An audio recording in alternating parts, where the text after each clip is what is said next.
कृष्णा, राधे राधे। सभी भक्तों को सादर प्रणाम। आप सभी भक्तों का दिन मंगलमय हो। सभी भक्तों को हरियाली अमावस्या की हार्दिक शुभकामनाएं। भक्तों, हरियाली अमावस्या के शुभ अवसर पर आप सब श्रवण करेंगे अमावस माता की कथा। अमावस माता की कथा। एक गांव में सास और बहू अकेले रहती थी और उनका बेटा विदेश कमाने के लिए गया था। सास और बहू बहुत अच्छे से रहते थे। दोनों एक दूसरे की देखभाल करती थी। एक दिन बहू ने खाना नहीं खाया तो सास ने बहू से पूछा, बहू, आज तुमने खाना क्यों नहीं खाया? तब बहू ने कहा, सासू माँ, आज मेरा अमावस्या का व्रत है, इसलिए मैंने खाना नहीं खाया। तब सासू माँ ने कहा कि बहू, ये व्रत क्या होता है और ये व्रत करने से क्या फल मिलता है, मुझे भी समझाओ। तब बहू ने कहा कि सासू माँ, अमावस्या का व्रत करने से बहुत पुण्य मिलता है, घर में अन्न धन बना रहता है, सुख शांति रहती है तथा अटल सुहाग मिलता है और पुत्र प्राप्ति होती है।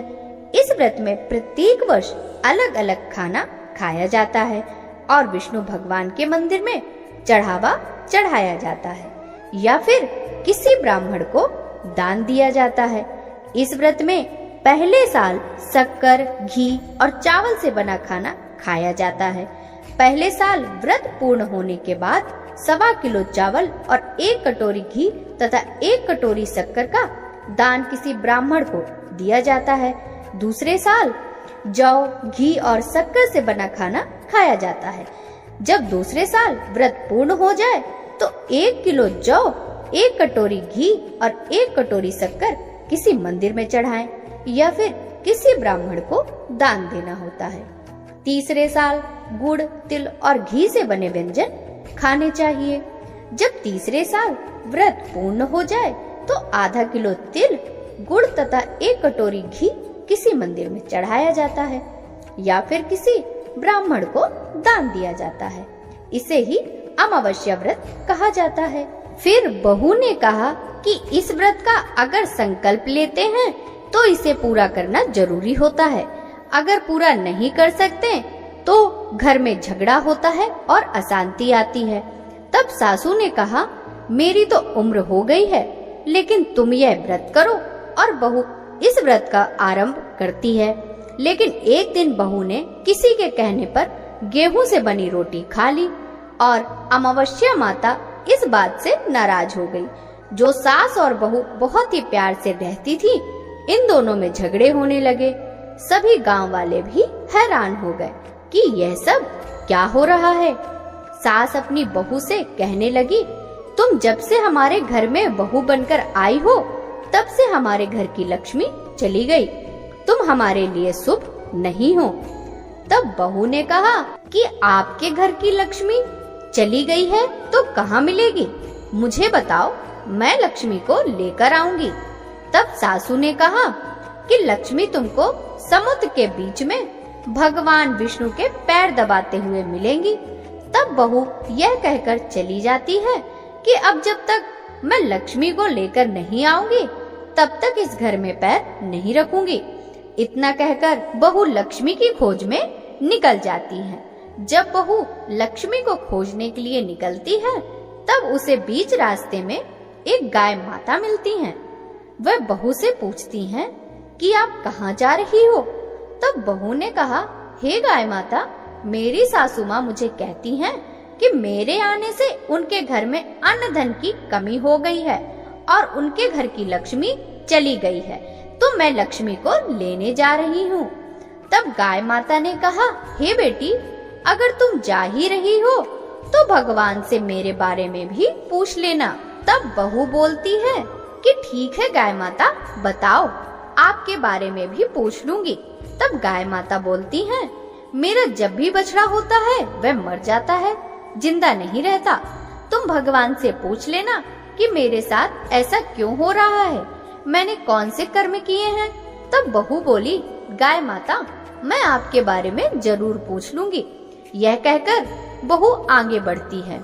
जब आगे जाती है तो बहू को एक घोड़ी मिलती है जिसके गले में घंटी बंधी होती है। घोड़ी ने भी कहा, बेटी तुम मेरे दुख का निवारण भी भगवान से पूछ लेना।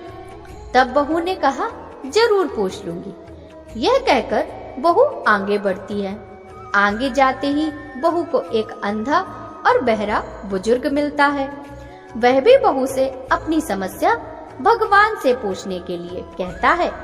तब बहू उसकी समस्या भगवान से पूछने को कहकर आगे बढ़ती है।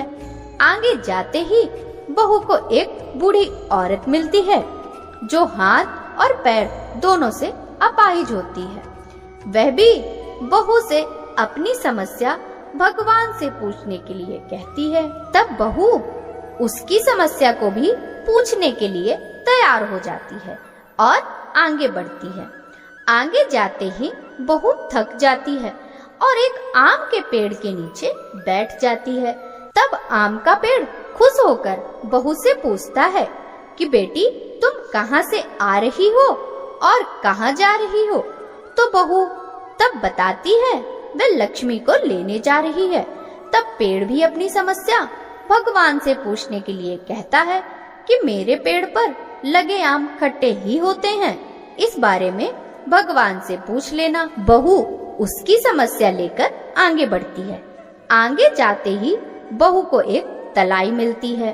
वह भी बहू को बताती है कि तुम भगवान से पूछना कि मेरे तलाई का पानी इतना मैला क्यों है, कोई भी इसे नहीं पीता।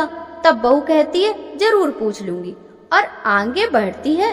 बहुत दिन जंगल में चलते चलते बहुत थक जाती है। उसे भूख लगी होती है लेकिन खाने को नहीं मिलता। खाना न मिलने से वह और भी थक जाती है और जंगल में बेहोश हो जाती है। उसी समय भगवान विष्णु और माता लक्ष्मी वहां विचरण करते हुए आते हैं। तब माता लक्ष्मी विष्णु जी से कहती है कि हे नाथ, यह आपकी बहुत बड़ी भक्त है, आप इसके दुखों का निवारण करो।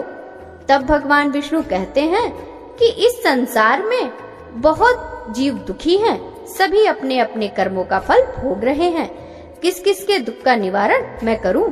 तब माता लक्ष्मी ने विष्णु से विनती की और कहा, वह भूखी प्यासी है और इसे अगर ऐसे ही छोड़ दिया जाए तो जंगली जानवर उसे अपना शिकार बना देंगे। माता लक्ष्मी की यह बात सुनकर भगवान विष्णु एक साधु का वेश धारण करते हैं और बहू के पास जाते हैं और बहू को होश में लाते हैं। बहू के होश में आते ही साधु वेश में भगवान उससे पूछते हैं कि वह यहाँ क्यों आई है और कहाँ जा रही है। तब बहू पूरी बात बताती है। उसकी बात सुनकर भगवान विष्णु और माता लक्ष्मी प्रकट होते हैं। उनके साथ अमावस्या माता भी प्रकट होती हैं।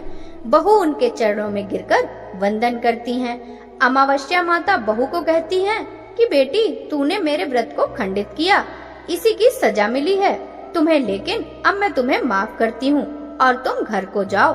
तुम्हारा घर अन्न धन से संपन्न होगा, तुम्हारा घर सुंदर महल में बदल जाएगा और तुम्हारी सभी मनोकामना पूर्ण होगी। यह सब होने के पश्चात बहू रास्ते में जो भी मिला उन सभी के दुखों का निवारण करने के लिए विनती करती है। तब भगवान विष्णु बोलते हैं कि गाय ने कभी अपना दूध किसी को नहीं पिलाया, उस वजह से उसका बछड़ा जिंदा नहीं रहता।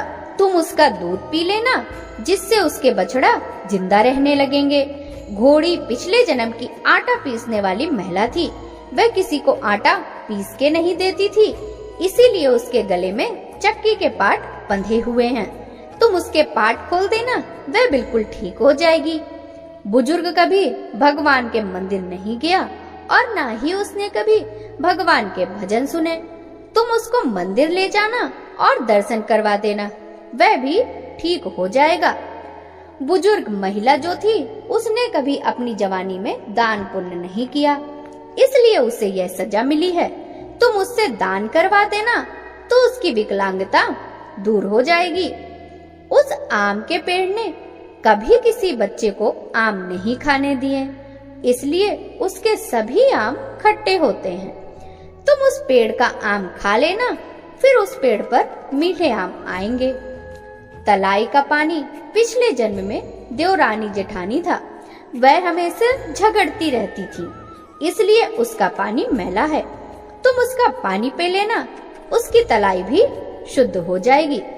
बहू ने भगवान विष्णु, माता लक्ष्मी और अमावस्या माता को नमन करके घर जाने के लिए निकलती है और रास्ते में जो जो मिला उन सभी की समस्या भगवान के कहे अनुसार दूर करती रही। सभी उसे आशीर्वाद देते रहे। घर जाते ही उसका घर एक सुंदर महल में परिवर्तित हो जाता है तथा घर में अन्न धन भरा मिलता है। अब बहू सासू से कहती है कि सासू माँ, आपने सच कहा था, मैं आपके लिए शुभ नहीं हूँ। मेरे जाने से ही आपके घर में लक्ष्मी आई है। अब आप यहाँ रहें, मैं मरने जा रही हूँ।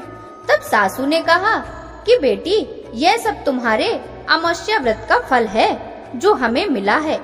तुम यहाँ पर ही रहो, कहीं नहीं जाओगी। और सास बहू खुशी खुशी रहने लगी। एक दिन उसका बेटा भी विदेश से लौट आया और घर में यह सब देखा।